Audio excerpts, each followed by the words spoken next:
Hello student. पिछले lecture में हम लोगों ने सेल के बारे में पढ़ा था। डिफरेंट टाइप के सेल्स, कैसे कैसे सेल्स होती हैं, प्रोकैरियोटिक सेल्स और यूकैरियोटिक सेल्स। तो आपको पता है सेल की खोज किसने की थी? रॉबर्ट हुक ने की थी। और सेल के जो न्यूक्लियस होते हैं उसकी खोज किसने की थी? रॉबर्ट ब्राउन ने की थी। आज हम लोग सेल के जो मेम्ब्रेन होती है, चारों तरफ जो झिल्ली होती है, उसके स्ट्रक्चर के बारे में और उसकी थ्योरी के बारे में आज हम लोग पढ़ेंगे। जो सेल मेम्ब्रेन को क्या बोला जाता है? प्लाज्मा मेम्ब्रेन भी बोला जाता है। और ये प्लाज्मा मेम्ब्रेन क्या कार्य करती है? सेल के जो कंपोनेंट होते हैं, यानी जो सेल के ऑर्गन्स होते हैं, उनको बाहरी वातावरण से अलग रखती है।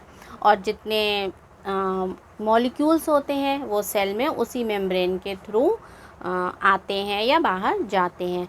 तो सेल मेम्ब्रेन जो है एक बैरियर का भी काम करती है। तो इनके स्ट्रक्चर, जो इनके कंपोनेंट है, यानी किससे ये बने हैं, इस आधार पे इनकी सेल मेम्ब्रेन की कई थ्योरीज़ हैं।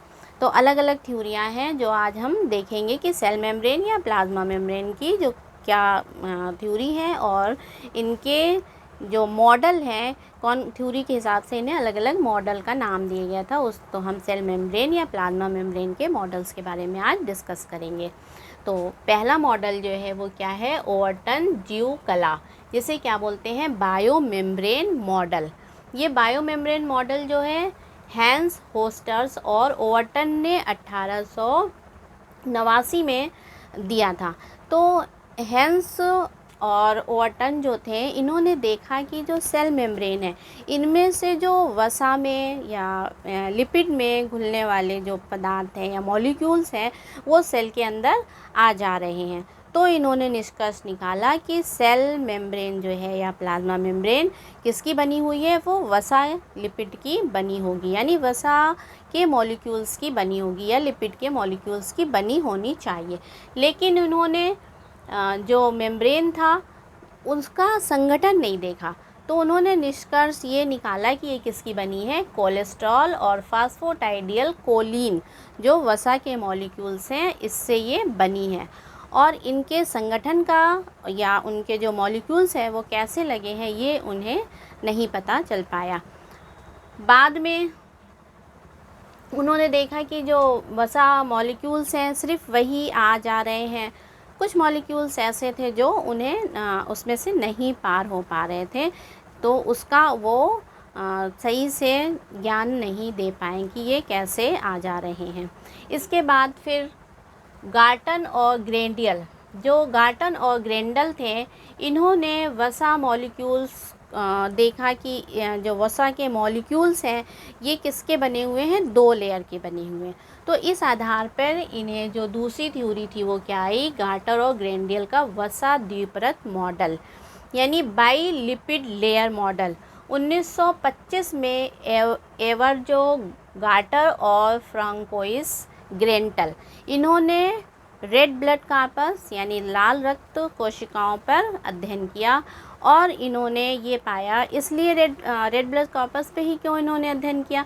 इसलिए किया कि उसमें जो है न्यूक्लियस नहीं होता है और क्या नहीं थे? ऑर्गेनल, जो सेल के ऑर्गेनल्स थे वो नहीं थे।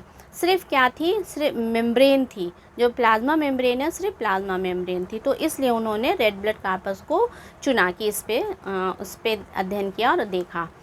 उन्होंने देखा कि उसे जो थे सॉल्वेंट में, जो कार्बनिक सॉल्वेंट है उसमें डाल के रेड ब्लड कॉर्पस को, जो हीमोग्लोबिन है उसको अलग कर लिया और एक घोस्ट, जो झिल्ली का वो बच गया सिर्फ, उसे क्या बोला? घोस्ट तैयार कर लिया।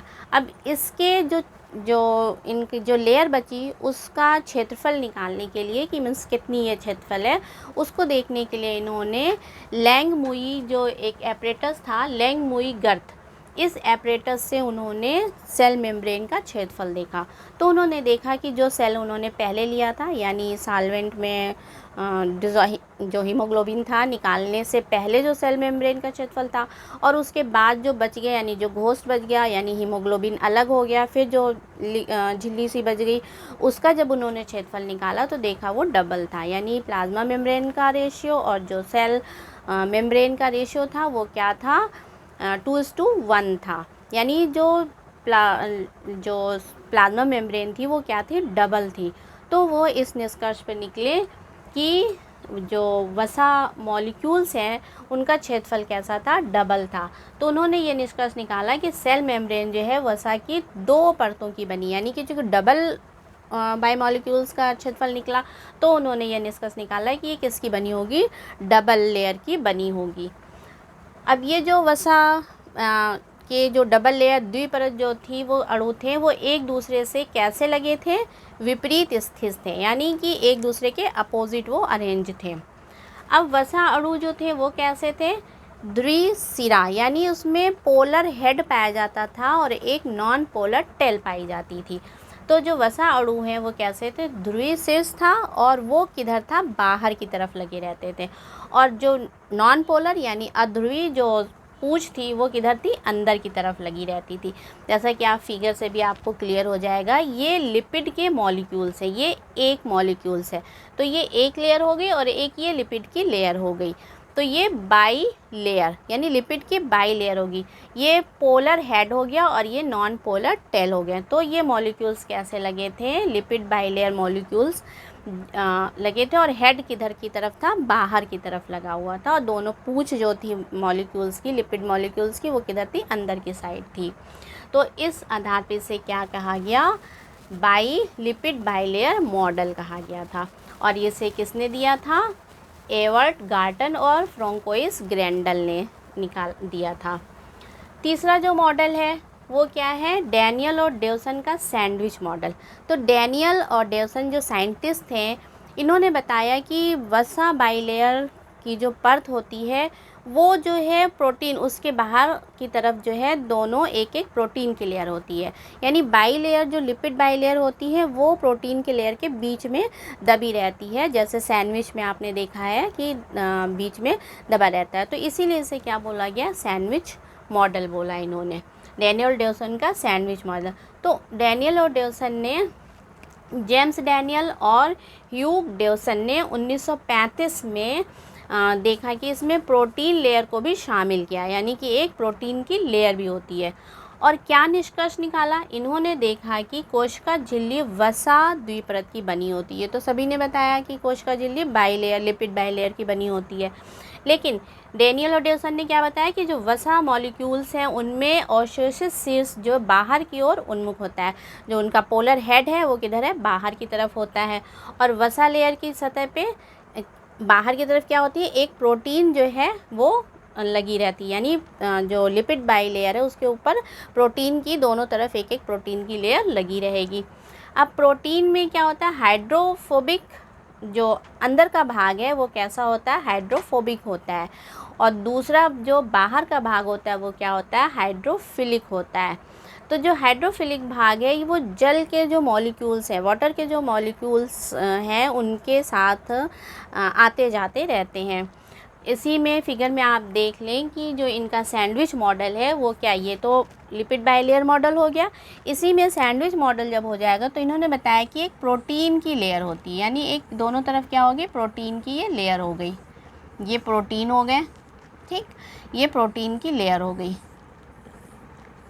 और ये प्रोटीन की लेयर कैसी थी, जो बाहर की तरफ है वो कैसा, यानी ये बाहर की तरफ जो लेयर है, ये वाली बाहर की तरफ जो लेयर है ये कैसी हो गई, हाइड्रोफिलिक हो गई। और अंदर का जो भाग हो गया ये क्या हो गया, हाइड्रोफोबिक हो गया। तो ये हाइड्रोफोबिक भाग हो गया और ये हाइड्रोफिलिक, यानी प्रोटीन में भी दो तरह के प्रोटीन हो गए, एक हाइड्रोफिलिक और हाइड्रोफोबिक टाइप की लेयर हो गई। इस तरह से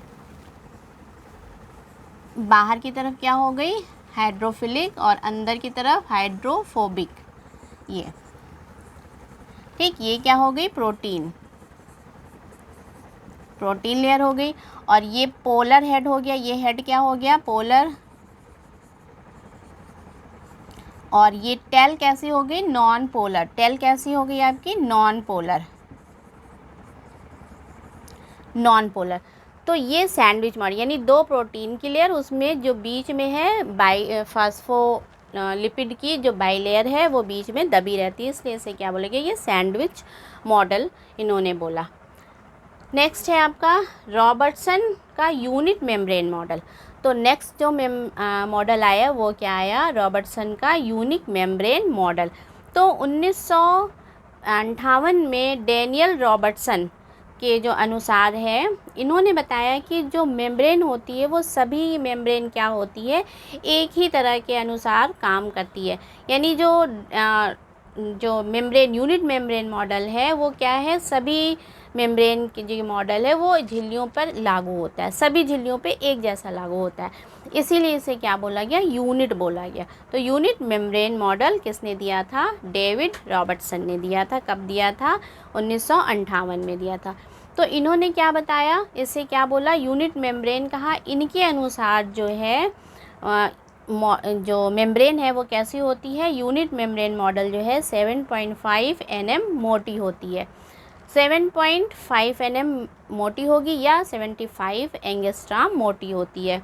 इनमें बीच में क्या हो गया, एक मध्य में वसा द्विपरत यानी लिपिड बाइलेयर की लेयर होगी, और दूसरी क्या होगी, वसा परत के दोनों ओर एक एक प्रोटीन की लेयर होगी।